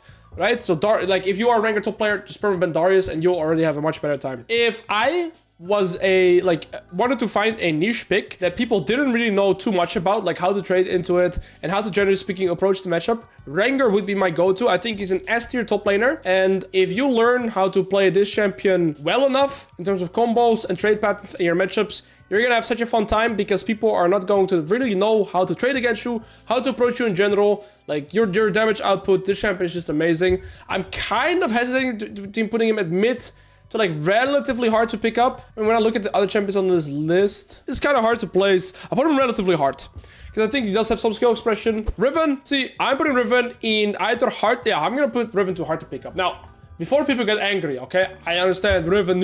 If you watched Drutut's coaching yesterday, perfect example of why Riven is a hard champion to pick up. Multiple reasons, okay? Now, I don't think Riven has the highest skill ceiling in the game, but she is one of the hardest champions by far to pick up. And that's for a lot of reasons. First of all, every matchup plays out differently, and you need to know the exact trade patterns in the matchup that you play. Secondly, this is a melee bruiser without any sustain. Zero sustain in Riven's kit. There's no true damage, there's no armor penetration in Riven's kit. So this is a champion that, kind of similar to Kled, is very feast or famine. So you either get ahead and you run away with the game, or you get like fall behind and you are completely useless. That's how Riven plays. Now, Riven has one of the most fun kits, in my opinion, and one of the best kits to completely take over the game. She's one of the fastest champions on the map in terms of map movement. Can completely vacuum every jungle camp, every side with stuff like that. But it is super hard for the champion, like, to pick up the champion. Your stepping stone to getting decent at Riven is going to require you like 2 to 300 games. So that is also kind of your pros and cons. You're one of the best 1v9 champions. You have AoE damage as a 1v9 champion, so you can like legit 1v3 in side lane and stuff like this. You're really fast on the map. It's really easy to get higher resources income, but it requires a lot of time investment, mainly into your matchups. And of course, it's a mechanical intensive champion too. So it's hard to pick up, but very rewarding if you do so. I wouldn't recommend Riven to new players, but if you want to invest the time, it is one of the most rewarding champions to play. Rumble, put him in mid, because the reason he's mid is because there's still definitely skill expression in his energy management, right? Now, I hate playing against a champion, one of those champions right now, that even if you are legit 1-0 up, he can still one-shot you. Like, legit. If you are 1-0 up against Rumble, he can still one-shot you. So let's talk about the plus sides for Rumble first. Like, he is a champion that can lane into almost everything right now. He's one of the best blind picks currently. He beats every tank, beats every melee bruisers, can struggle against some ranged champions. So, for example, some of the good counter picks into Rumble would be champions like Karma top, right? Like, they can do pretty well against Rumble. But even then, I think Rumble can still go completely even. So he's one of the best blind picks right now. Very good stat checker. Now, the downsides for Rumble is where he is extremely good in lane. He kind of falls off and loses purpose in mid to late if you are not ahead. So Rumble is kind of similar to like a melee version of Kennen that is extremely oppressive to play against, but Rumble's even more oppressive. But if you fall behind, you will get outskilled extremely fast. You are pretty bad at farming jungle camps and side waves. You are not fast on the map. You have no mobility, right? Those are your problems. So if you are ahead and you have a chokehold on the game, Rumble is the most oppressive champion. But you are not allowed to slip up, because if you slip up, you'll get outskilled. You can't really join side lane anymore, because Bruiser with 2 items or Rumble with 2 items, the Bruiser would always win. The Bruiser can farm more jungle camps and side waves. So those are always the things that you have to keep in mind. You're weak to CC, long range CC. But yeah, if you are ahead, you can run away with the game. Set. Very good for beginner champions. Set is a relatively easy kit. The reason why Set is good is because he is similar to like what I refer to as a stat checker, right? He's hard to approach in the early game. A lot of new players have no idea how to play against Set simply because of his high base damage, his double auto attack, very oppressive straightforward combos with like the E into W and like the Q double auto attack, right? His kit is very simple. That's why it's good for beginners. Also, one of the biggest benefits about Set is that his passive gives him health regen, which is amazing. I think he heals more depending on how low he is. I'm not 100% sure on that, but I'm pretty sure that's how it works. So the lower HP you are, the more you are going to regenerate. And ultimately, that's just amazing for a beginner top laner, right? So you are a champion that has built-in health sustain, and you have a very easy fighting kit. So your plus sides, of course, is your very good early laning phase. You have some versatility where you can go play through quick and get tanks or some melee bruisers. But you generally speaking want to go for Strikebreaker or Gore and kind of play similar style to Olaf. Like, this shape is very similar to Olaf and Darius. I would just say like a little bit easier, right? And your downside is being kited. You have no mobility. You need to play from flanks. You need to, I guess, kind of anticipate how you want to play the invite. But he's amazing at playing front to back. One of the best backline divers. Good tank destroyer. Shen, I would say, is mid. Now, Shen, in my opinion, is arguably the worst champion in top lane right now. And that is because I think Mythics have put him into a position where he's kind of just like a facilitator for his team. So actually, let's talk about the plus side for Shen first. Shen is one of the strongest level 1 to level 5 top laners. Like, you can drag your blade through your opponent, then do 3 points with auto, like do three powered auto attacks, then E into somebody and get 3 more, so you can in one trade get like 6 powered auto attacks always, right? So Shen is one of the strongest early game champions, stronger than Renekton in champions like this, right? You can really beat a lot of matchups, especially if you play Grasp, Flash, Ignite. So you have one of the best level 1 to level 6. But The problem with Shen is that you are a top laner with 0 wave clear, and the only other top laner that has that is Tahm Kench. Tahm Kench and Shen are the only champions that have like almost no wave clear, right? So that's a really big issue that you have as Shen. You don't really have any aggressive items, so next season and in the past you had Titanic Hydra that you can automation cancel, so you get so much more damage. Shen doesn't have that right now. You need to facilitate your team, starting level 6 kind of. You are always on a timer because your opponents with 1 or 2 items, especially if they're allowed to go Hullbreaker as well, will just outskill you, so you just hope your team will drag you through the finish line by helping them enough in the early to mid game transition. That's how Shen works. I don't like being reliant on my team, I like having the game in my own hands. Yes, you are very good at early to mid, but you fall off so hard, you're always on a timer, and I don't like playing the game like that, and that's why I think he's the weakest top laner right now. Sion, easy to pick up. Like, you play 10 Sion games, you know how to play this champion. So what are the plus sides of Sion? He's extremely high wave clear, right? Extremely high wave clear. He's very good to play for high resources. He's one of the tanks that is easiest to get high resources on him. So you can get really high resources playing Sion. He's a tank that can kind of do everything. He can team fight. He can play someone as a bruiser, especially if you go for the Titanic Hydra setup. And you can split push, right, with Demolish. So this tank can kind of do everything. It's a tank similar to Mundo where you can carry the game, but you can actually also have engage and disengage. So you can kind of do everything on a champion like Sion, right? Split push, team fight, and like 1v1s. But you're very reliant on the draft that you play against. So similar to Mundo, Sion gets hard countered by percentage health damage. Anything that builds percentage health, Body King, Divine Sunder completely annihilate you because your W passive is always going to give you extra HP and your items give you HP. So that is one of your biggest downsides. So this champion is very draft reliant. You also have a lot of champions in top lane that counterpick you. Like there is, like if we go for example through this list, almost every champion, actually almost every champion here with the exception of Nasus, hard counter Sion. You gotta learn to utilize your good deaths when playing this champion. But yeah, I think Sion is one of those tanks that is very draft reliant to be decent. Because a lot of champions counterpick you. And it gets way harder to 1v9 games that way. I think Sion is in a pretty weak position right now. Singed. Easy to pick up, I guess. Me personally, I don't like Singed. I think his kit is very strange. You also play a very weird playstyle. I unironically think that a roaming Singed playstyle is better than playing for like a carry playstyle Singed where you're playing for your own resources. You're mainly playing to facilitate your team and like play a weird roam playstyle and play for like mid to late game skirmishes instead of really facilitating yourself. Singed is really good at like proxying. That's what his kit is built for it. So he's good at proxying. He's pretty good at just being a nuisance, being annoying. But what does this kid really want to do? I always struggle finding that out. What does Singed want to do in the game?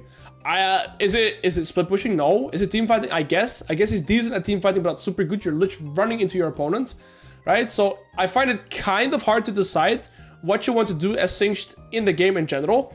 Now, I do think he's more of a niche pick if you can get it into like a good matchup. But I also think that a lot of champions destroy you. Hullbreaker is one of Singed's biggest nightmares. I guess he counters quite a few melee bruisers, especially because people don't know how to play the matchups. I don't know. I don't know too much about Singed myself personally, also to give some correct takes.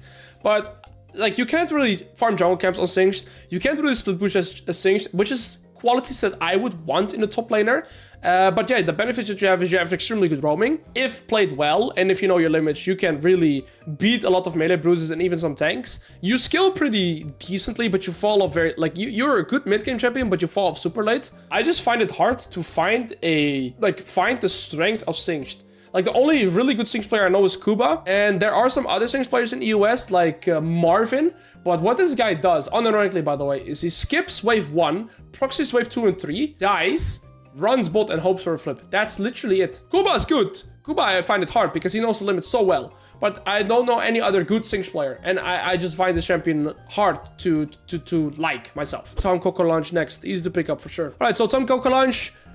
This champion is a stat check juggernaut. I guess he is kind of a reverse Mundo. Like, instead of being weak in the early game, he's very strong in the early game. Instead of scaling, he kind of falls off. So this is how Tahm Kench games go, okay? You are one of the most obnoxious and annoying champions to lane against. His Q is insane range, deals a lot of damage, and sustains him permanently. And ultimate gives you a lot of kill windows. You very often pair this champion with Ignite, but after laning phase, your champion is very hard to play. So the biggest benefits from Tahm Kench would be his laning phase period. And some other benefits is that you have very good peel, you're a decent champion in team fights, right? You're very annoying to get through. but you also don't really have like insane engage or stuff like this. You're pretty good at peeling. That's another very big benefit that Tahm Kench has, right? Now, my issues with Tahm Kench is similar to Shen. He has no wave clear, no net wave clear besides, I guess, Bami Cinder. You can't farm jungle camps. You can't really split push. You can't really progress on the map. Like, I've had games where I play against Tahm Kench, and after laning phase, we're both 100 CS, 110 CS, 120 CS. And then 5 minutes later, I'm 200 CS and he's 130 CS. Because there's just nothing he can do. He stands mid, maybe he gets a kill, maybe he gets 2 kills, maybe he dies, and he just hopes that those skirmishes that happen in mid end up going well for him, so he can end up winning the game. But as a champion in Tahm Kench, all your agency is kind of in laning phase, and you have to transition that laning phase into a good mid to late. If that doesn't happen, I feel like you're just a useless champion. Teemo is mid to pick up. I'd say he's not very easy to play. The reason why I think Teemo is so disgustingly broken right now, similar to, for example, Quinn or Vayntop, where we're gonna get to later, is Fleet. So if I play Teemo right now, I'm playing Fleet. Is one of the best blind pick tops right now. He is very good against most tanks and most melee bruisers, just due to the nature of his kit. Now, I hate playing against Teemo myself, because I always know by default I'm going to get drained of resources, because it's very hard to farm or find favorable trade patterns against Teemo as a tank or melee bruiser, right? He gets countered by some range champions, for example, champions like Cassio that we have here. Not many others. Like, there's more niche picks that you can pick into Teemo, such as like Ryze and stuff like this, tend to do well against Teemo. But most champions that we have on this list here, Teemo either goes even against or he just hard wins. So Teemo is one of the easiest champions to play in lane. He's very good in lane, especially with Fleet. Like, if you're new to Teemo, I'm new to Teemo. If I play Teemo, I just play Fleet, and I know that with the sustain and with the damage in my kit, I will always at least get 2 to 3 plates and get a 30 CS lead, guaranteed. Now, the real skill expression to me comes after laning phase with Teemo, and I think this is also his downside, is that Teemo is pretty hard to play out of laning phase, right? Similar to some other champions like Kennen that we refer to, he doesn't have the same teamfight prowess that a Kennen has, but he does have the same lack of mobility, so it's very easy to catch off guard in teamfights or in mid to late on side lane. But you have the benefit that if you are ahead, you can basically already secure a neutral objective by having a lot of shrooms, right? So I say Teemo is very good in lane, and he's harder to play out of lane. So there's that. I also think Teemo is very versatile in the builds that he can go, because you can go for a more on-hit style with Nashor's Tooth, or you can go for, I guess, more AP setup where your shrooms and your Q and your poison are doing a little bit more damage. I'm actually excited to do my own unranked 2 matches on Teemo as well. I just think that this is one of the best blind pick top lanes that you can do in solo queue, and one of the best isolated top laners that are easy to play because of Fleet. I feel like if you don't play Fleet on Teemo, you have to know your matchup well enough that if you take equal HP trades or your opponent can poke you, that is a bit harder, similar to what we explained on Quinn. Trundle. I think Trundle is one of the fun champions right now to play. It's kind of easy to pick up. His kit is very straightforward. Of course, that you just want to bash your opponents. So Trundle's benefits, he is one of the best stat checkers. Even some of the stat checkers that we said, they win 80 to like 70 to 80% of their matchups, like Olaf and Darius. Trundle beats these. Trundle completely annihilates them. So Trundle is one of the best level 1 top lane champions. I'm trying to find even a champion that like Trundle loses against, but I'm not sure. Maybe Darius with lethal tempo if he gets kited in the bush or something like that. But I think Trundle just basically stat checks every top lane at level 1. Even super strong champions like Yasuo, Yomo, when we get to later with lethal tempo, get completely annihilated by Trundle. So he is one of the best champions level 1, period. He's a melee bruiser that likes to stat check. No sustain though. And I guess his real... Like, like Trundle rather, is kind of similar to Illaoi, where you're going to be playing for a strong laning phase, strong stat checking, and then you're playing split push most of the game. You want to go for like the Trinity Force Hydra Hullbreaker setup, very similar to what you do Conquer FIora, and you're going to split push and become a menace on side lane. You are the fastest champion at taking down turrets in mid to late, and you win side lane all the time. Now, of course, your counters are range. You get kited very easily. And there are some melee bruisers that basically just win you because of the nature of your kit. So, for example, if I play Trundle into FIora, I can't really find favorable trade patterns, and she outscales me as well. So champions like that are really hard. Actually, yes, he does have sustain because of his W, right? Never mind. Trundle does have sustain because of his W. Never mind. And his passive. I actually don't know his kit too well. My bad. Trundle is just one of the best laners. Actually, good sustain. I completely forgot. Yeah, I think some champions that just outstat check him mid to late are Jax, FIora, probably some others that I just can't think of. I want to play this champion unranked matches myself, learn more about them as well. And yeah, the benefits are your team fighting, or sorry, your split pushing prowess, your laning prowess. But yeah, you're very vulnerable to ganks. You only have single target damage. That's also a big downside, right? And you're not that good at team fighting. Tryndamere, good for a beginning champion. The reason why I recommend Tryndamere, similar to Garen, is that his kit is extremely simple. The only thing similar to Garen is W timing. And Fury management, I guess, as well, because the higher Fury you are, the more damage you have, and the lower the lower HP you have, and the more Fury you have, the more AD you get. So that's always, it works like this. The lower HP you have on Tryndamere, the more AD you have, and the more Fury you have, the more crit chance you have. So that's like some resource management that you can do with Tryndamere.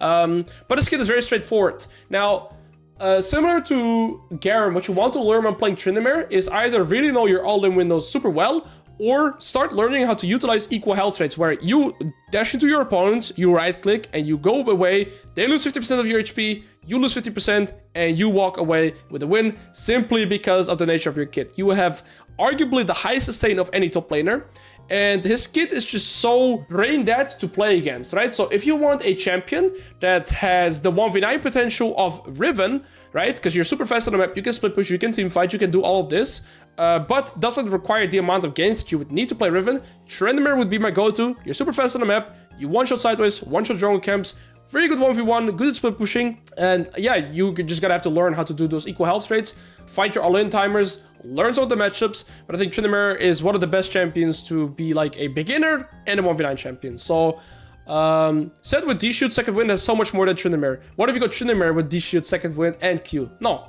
Tryndamere will still have a lot more.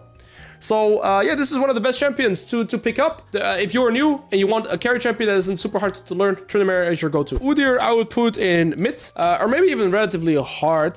Similar to what we said about Rengar top, Udyr top is kind of snarl, I'll put Udyr top in the mid. So, I really hate laning against Udyr top. I don't really have mental blocks against top lane champions, but Udyr is probably the closest champion that gives me a mental block. This champion's kit is so overtuned in a 1v1 laning scenario that it's very hard for any melee champion to find a favorable trait into a champion like Udyr, because he can always use a single ability twice, be it his ult, which they mainly use, or like his E, where he gets such massive shoot. So he's a good stat checker. He has insane damage output, sustained damage and DPS with his Q. So DPS with his Q and sustained damage with his R. He's insane sustain through his E. Pretty hard to gank with Ghost and his W. I believe I might have messed up his W and his E. Actually, I think W is his shoot. I'm not sure. I haven't played himself too much. Luckily, not a lot of people play him in Europe, especially in high elo, but I know that there's a Korean challenger Udyr top player. And yeah, this champion is just very hard because he wins against tanks. You can always go even against range because you can always secure your level 2 first, and you're fighting to melee bruises, right? So yeah, W shield, E is a stun. I'm excited to do unranked to masses on Udyr as well. Now the downsides with Udyr is that you don't really have that 1v9 carry potential. You're super strong in laning phase, super strong early to mid, but you fall off very hard late. Like you're a mid game menace. 1-2 items, you are one of the most broken champions on the map, but starting 3 items and especially 4 items, you completely fall off. So I guess you're more so of like an AP version of Olaf. You're super impressive, very strong 1v1 lane, but you fall off. That is one of the biggest downsides.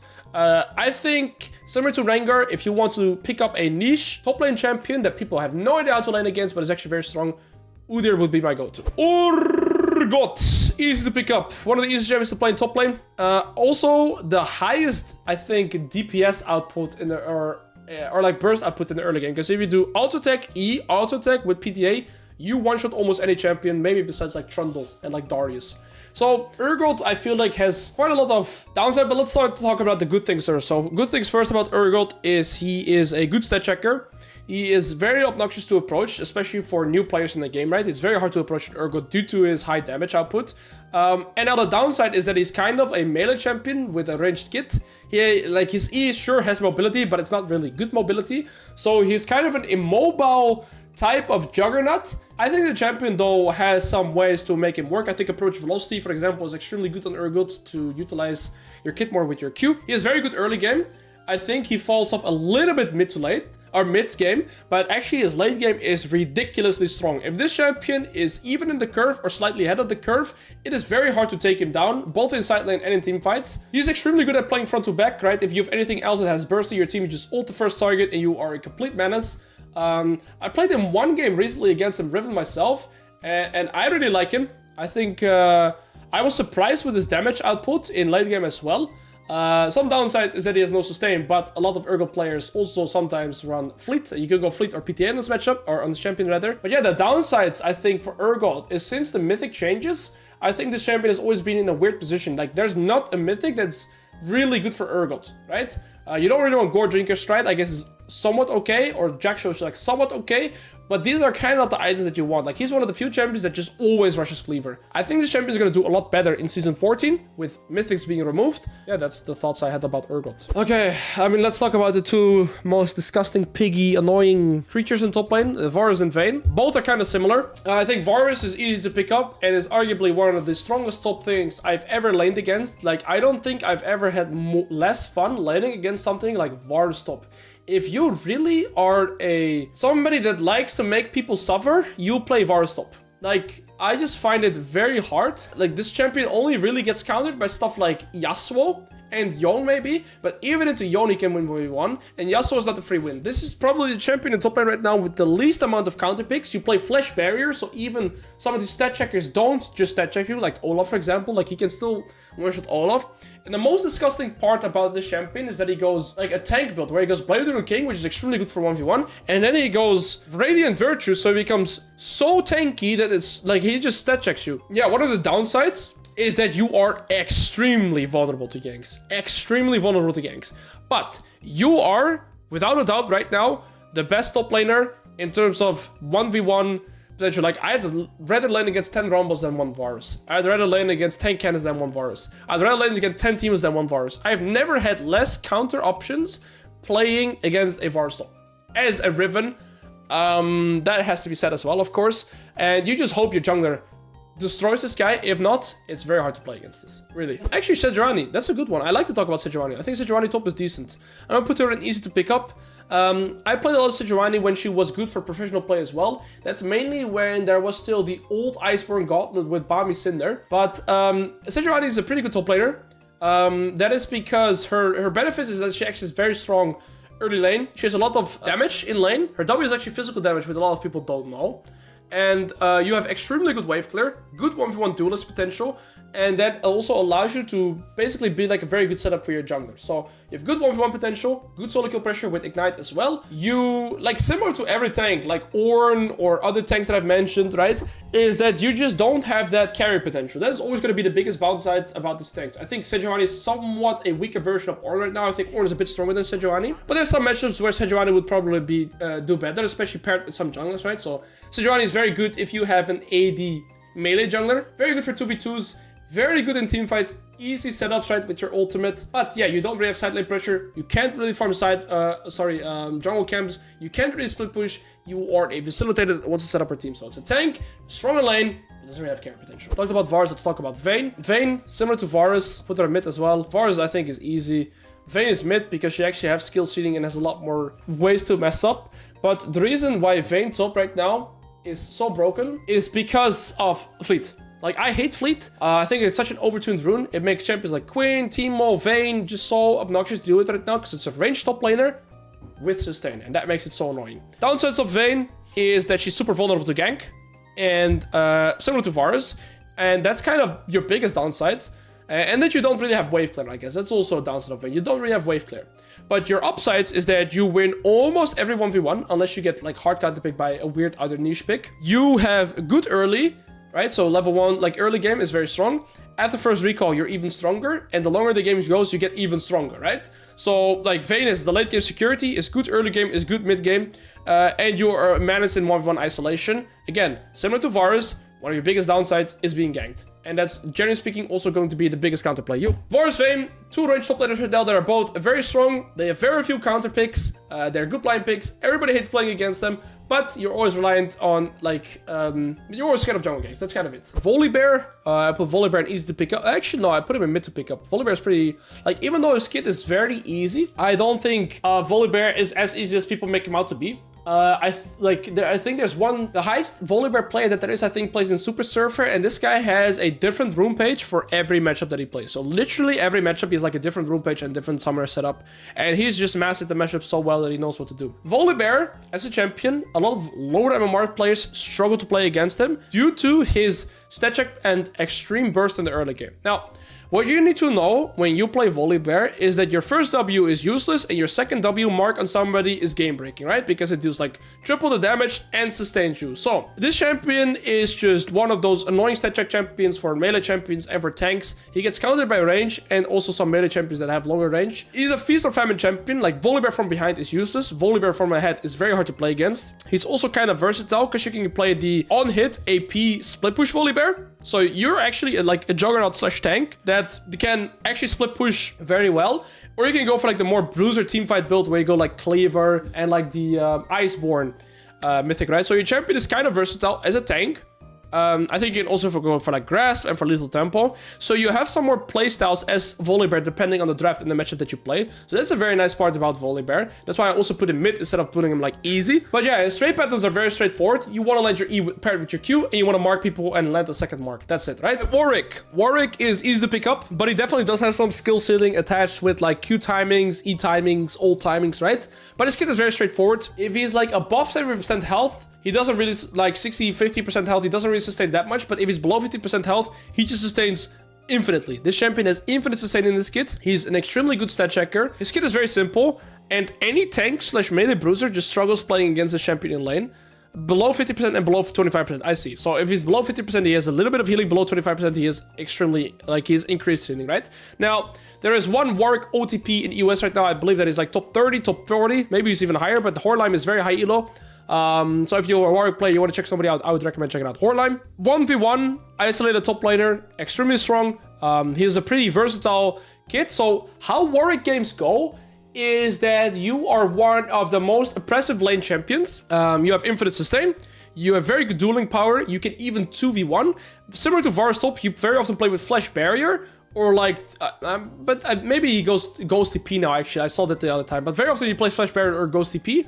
And you are just a stat checking menace. Super annoying to deal with. But you are on a timer because Warwick... So one of the biggest downsides about Warwick is that he only has single target damage. You can't AoE anybody, it's only single target damage. Also, you very often go Brave King into Iceborne Gauntlet. I believe, actually, I don't know how you itemize the champion right now. I feel like it also changes how people play this champion. Because maybe it just goes Iceborne Gauntlet. I see somebody in chat saying that it even goes Strikebreaker right now. So I don't know how you itemize this champion. But the biggest downside about Warwick is that you're always going to be on a timer. You need to utilize, or you need to like get some edge in lane, which you should be able to get due to the nature of your kit. Oh, the Horlime plays Ghost TP with Titanic into Iceborne 90% of the time right now. Interesting. Okay, so if he goes that setup, I guess with Titanic, he gets some wave clear, because that's one of the other downsides. There's actually a third champion in top lane, right, with no wave clear, which is Warwick, right? Warwick barely has wave clear, but I guess he goes Titanic Hydra to counterfeit that problem. Now, he has very good laning phase. Kind of hard to transition from laning phase into mid to late, because no wave clear, hard to farm jungle camps, kind of hard to split push, but what you do have is very good 1v1 inside lane, and you're good like 2v2 skirmishes, maybe 3v3 skirmishes, full 5v5, any hard CC kind of sucks for him as well. So good in lane, kind of want to, like, you need to get a lead in lane, or like have to like get something out of lane, and then decent transition to mid, or like pretty bad decision to mid to late, and the later the game goes, the harder it is for Warwick to play a good game. So there's that. Vladimir, also easy to pick up. See, me personally, I'm not a very big fan of Vladimir top, and that is because this champion just takes too long to get good. He's just not that good in the meta right now for top lane. Most meta top laners are like strong top laners right now, spike very hard at one item, whilst Vladimir gets pretty good at one item. I feel like this champion needs more, like needs to like get to like 3 to 4 items to start having really high, big impact on the game. So that's why I'm not the biggest fan of Vladimir. Now, he does have some counter matchups. You can counter pick some top laners, some melee bruiser top laners, like Jax, actually, like somebody else in chat said. So you have some good matchups, but even those are not like super hard. And then why would you play Vladimir instead of playing Kennen or Rumble, right? So I feel like Vladimir is kind of a weaker version of other AP options in the top lane right now that spike faster and actually can carry games easier that way. Now, one of the biggest benefits that you have with Vladimir, of course, is your super late game insurance, right? So you do skill better than a champion like Rumble would, or a champion like Kennen would, right? So you do have that. You skill way better. You have more fallback patterns. But it is harder to get there because you have such a weak laning phase. So I guess Vladimir is like the opposite of Rumble and Renekton, a bit weaker in lane, but more late game insurance. You can still be strong in lane depending on the matchup. And then lastly, he's easy to pick up because he has so much sustain. He's infinite sustain, right? So yeah, he's one of the best scaling champions. So that's right now Wukong. I would put easy to pick up as well. I am not a fan of Wukong as well, so sorry because I said this the other day as well. People were asking me about Wukong. Now, what is good about Wukong? He's a good stat checking champion. Very easy kid to play. His passive is amazing for stat checking because the more auto attacks you do, the more armor you get, right? So that's good. But the downside is that you are a melee bruiser without sustain, right? So like Riven. And I find it kind of hard to, like the matchups that are good for you, I just don't think are like that good for you. You don't really have insane wave clear. You have mana issues very often on this champion. So for example, Riven, Wukong, both melee bruisers without sustain, but mana or Wukong has mana issues, Riven never will, right? Stuff like this. So you like, I just say that Wukong, in my eyes, is a weaker version of Jax. Kind of everything that Wukong wants to do, Jax does as well, but he is just a bit less. So everything that like team fighting, I mean, maybe Wukong can be better in team fighting to certain scenarios, but like split pushing, I'd rather be Jax. Team fighting, very often I'd rather be Jax. Laning, I'd rather be Jax. So that's why in my eyes, Wukong is just a weaker version of some of the champions such as Jax. Like, what is his upsides? He has very good all-in potential. He's a good stat checker. Of course, he can do still like split push, can do 1v1, has some AoE damage, can team fight, but I just think he's not in a good position right now. So I personally don't like Wukong that much. I wouldn't recommend him. All right, we got the two brothers. We got Yon Yasuo. I put Yasuo in hard to pick up. Yasuo is arguably one of the hardest top laners to pick up. Now, you do play Little Tempo, Exhaust. Generally speaking, I would refrain from playing Yasuo top due to the fact that this champion just gets counterpicked by almost everything, and you're super vulnerable. Like, Yasuo can win, like can utilize the fact that he's playing in a longer lane into some matchups, but the amount of work that you have to do to make Yasuo work, like spacing, jungle tracking, and just like playing your trades out well, it's just not worth it to play this champion in top lane in most scenarios. So some of his downsides then, right, is he has no sustain, and he has no fallback patterns, and once you are behind and you get frozen on, there's nothing you can do to get back. Like, this champion, arguably, like, if you stomp, like, it's known, right? This champion just goes 0-10. So, I'll personally refrain from playing this top lane champion. Now, if you do want to challenge yourself, this is probably the hardest top lane champion to make work consistently, because not only is this champion so hard, you also lose most of your matchups, right? For example, Jayce and Akshan, they can win a lot of their matchups, right? And they're super hard. Yasuo will still lose a lot of matchups, and he's equally hard. So yeah, you can have decent team fighting, but you need some setup. You don't win most of your matchups. Like, what are the positives for Yasuo top? I struggle to find them. I struggle to find good reasons to play Yasuo top. So that's why I just wouldn't recommend them. Now, Yon, on the other hand, I would put this champion in mid. Now, the thing is, you can put him in relatively hard as well. Actually, I'll put him in relatively hard because his W is nerfed again. So I guess he's relatively hard right now. So this champion, like, he got nerfed right now. His W should finally get nerfed. But this champion was so broken for the recent patches due to the fact that, like, matches that were bad for him in the past, such as, like, Jax, Riven, and stuff like this, are literally had very little bad matchups because how much his W would shield him from, like, you could W level 2, like literally level 2, you'd crash the wave, you'd press W to your opponents, and the turret shot would do like 20 damage to you, and your opponent takes like 60-70 damage. That champion was just so overtuned in lane. So I feel like you rarely had counter matchups. You win in the early game because of lethal tempo in most matchups, and then after first reset, you win even harder because your champion spikes so hard by berserkers because your Q cooldown gets so low, and you have all your auto attacks, right? And then you like every component in Kraken is really good for you as well, like recurve bow and Noon Quiver. Now, the real skill behind Yon is everything after lane. Everything after lane makes Yon really hard. Your team fighting, your way to utilize your abilities, your positioning on the map. For example, if you don't have flash and or ult, and you walk out of lane to join into river, you are so extremely vulnerable. Even if you have flash and or ult, it's still really hard to play out those scenarios, right? You need some form of setup, or you need to be really mechanically intensive on this champion. That's also why this champion has like 46% win rate. So like fighting in lane is pretty easy on Yon. Fighting out of lane where you can't permanently stack your Qs, that's where really the skill in Yon comes to fruition, right? So good in lane, can split push, can team fight, especially with Hullbreaker. I do think this champion is going to suffer really hard next season when he does not have Hullbreaker anymore, because one of the reasons why this champion is so good in side lane right now is because he just stat checks so many players, or champions rather, with Kraken Hullbreaker. So yeah, this champion, I would recommend playing him right now. He's very strong still. I had a lot of fun. Tonight I also upload my Unranked to Masters. Actually, it's probably already uploaded, the Unranked to Masters on Yon. So yeah, make sure to check that out if you want to play him. Yorickos, easy to pick up. Now, actually, Yorick is a champion that I've never played, like maybe one game. Like maybe one game in my life I've played Yorick. So I actually don't really know how his kit works. Now, what are the downsides of Yorick is I feel like the downside are his lack of early game. So I feel like Yorick and Illaoi are very similar playstyles where they kind of lose their matchup level 1 to level 4, but he has some very niche counter picks. So for example, Yorick is extremely good at champions like Garen, for example. Now, Yorick really shines. I think you can kind of play 2 ways where you go for like the Trinity Force / Divine Thunder setup, or you just go for like the full lethality Eclipse or Dustblade even with Hydra, which would also be the build that I probably recommend. The only high elo Yorick player that I know is Slogdogs. He's from Oceania. He played Hydra setup, and if he lands E with that setup, you almost get completely destroyed. So what are the big benefits from Yorick? I would say it's his split push potential. He's one of the best split pushers, takes turret super fast. He has good sustain in lane with his Maiden. He is relatively easy to pick up in terms of his kit. And if people don't really know how to approach him, he is very strong in lane and 1v1. But he's pretty weak early game laning phase. He gets destroyed by a lot of champions in the early game. Like if you play any of these stat check champions like Trando, like Warwick, Darius, Olaf, Riven, like he can't even walk to the lane level 1 realistically.